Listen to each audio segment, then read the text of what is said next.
This is aerial burial.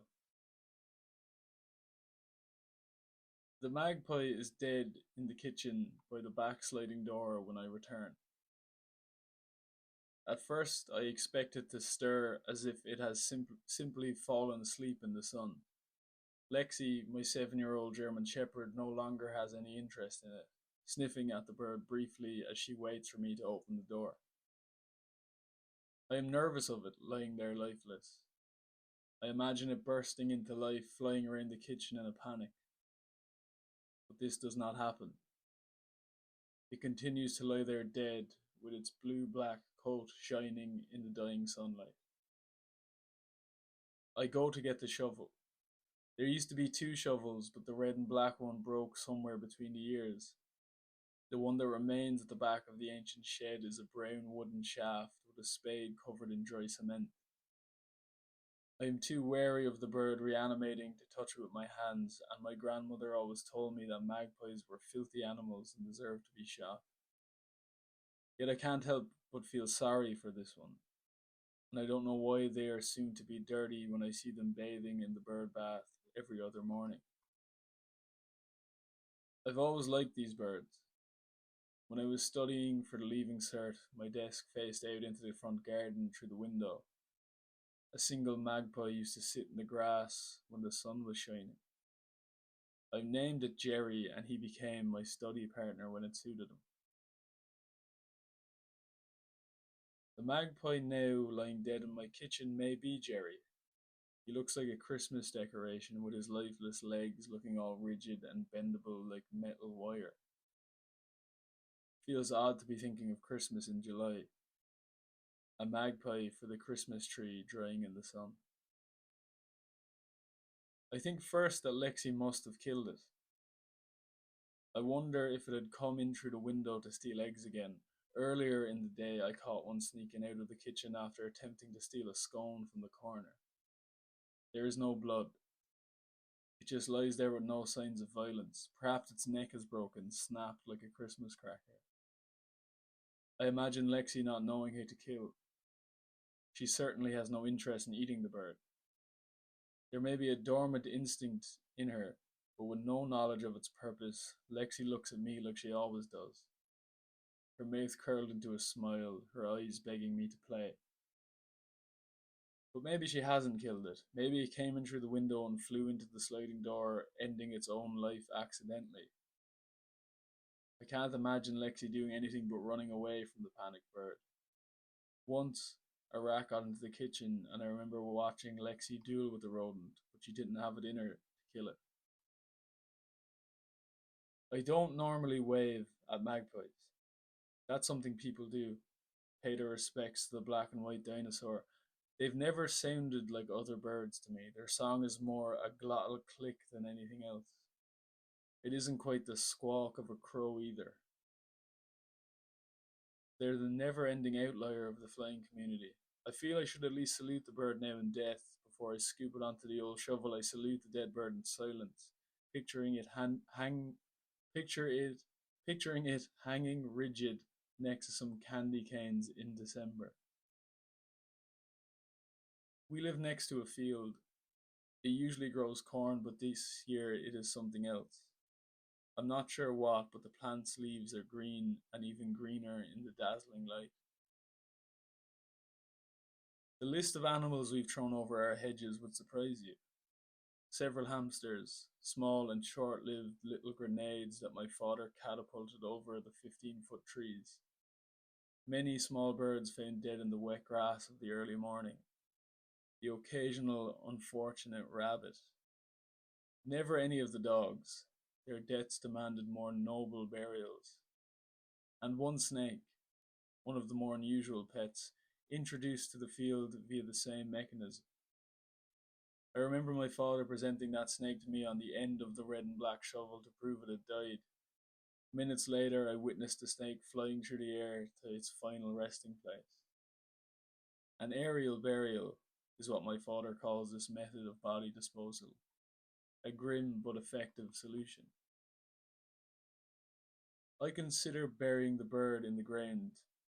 I don't wave at them, but I have always felt some sort of connection to them. some unknowable thing. Once, when I was having coffee outside with a friend in Barcelona, a magpie landed right next to us. An older gentleman marvelled at it and began to take pictures. I didn't understand. The birds were treated like vermin at home. My friend was slightly surprised too, telling me that magpies aren't usually seen in Spain, and this made me think the bird had followed me from home.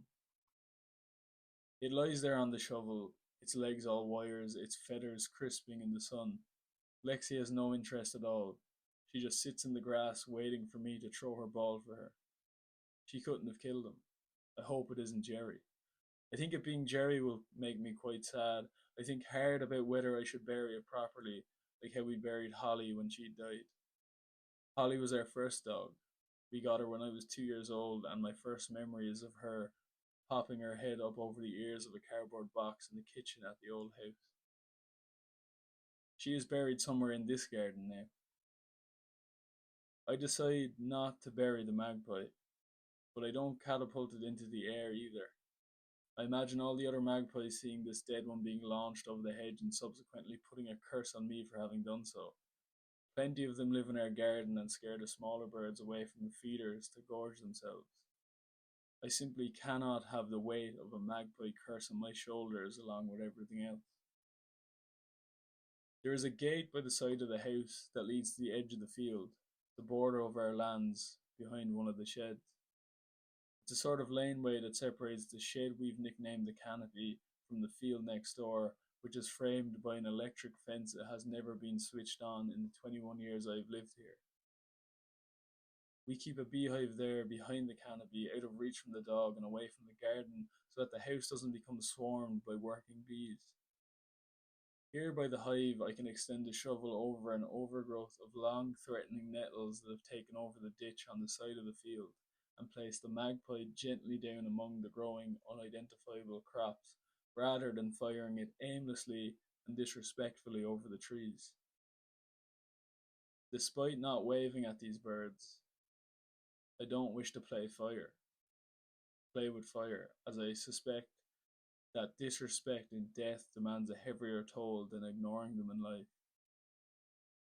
So I lay it gently down into the field of green unknowable crops, as the bees buzz nearby, as Lexi gives out from the garden, as the sun beats down from above like the god that it is, and I wonder what one dead magpie means, because I know that one living magpie signifies sorrow. When I wake, it is not naturally or because of some preset alarm. It is the dog, Lexi, her ferocious bark, which sounds entirely different to her playful bark if you know her well. There is a fox in the field, perhaps, or some other dog she dislikes, passing our house. Her bark, when it is like this, ascends into a gentle howl every 3 or 4 barks, making it sound like she is crying or sad or worried.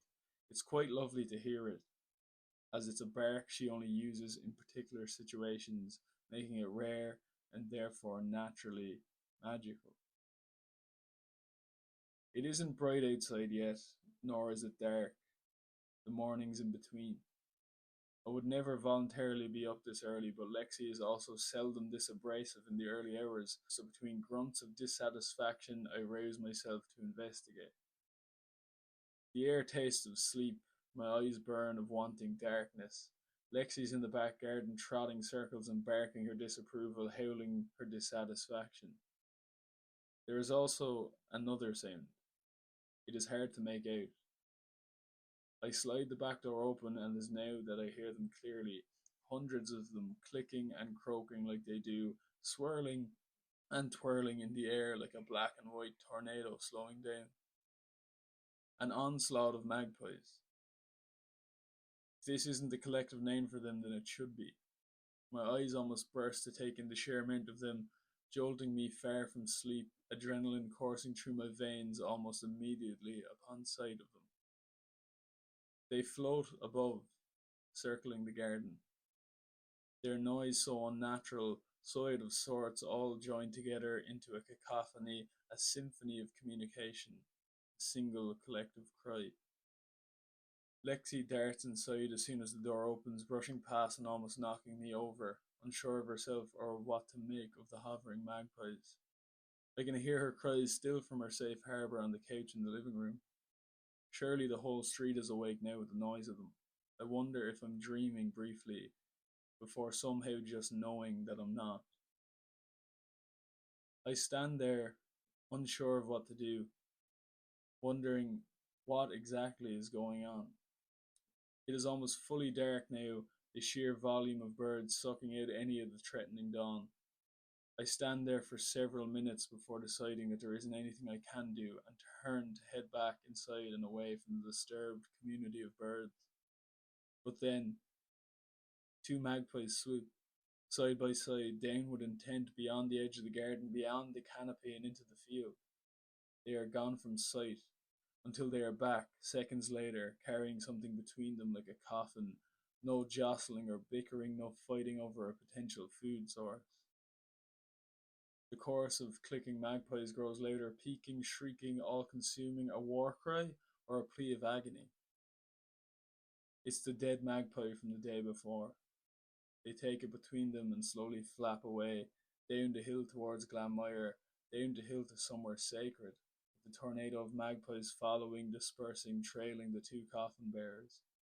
Concession behind a hearse.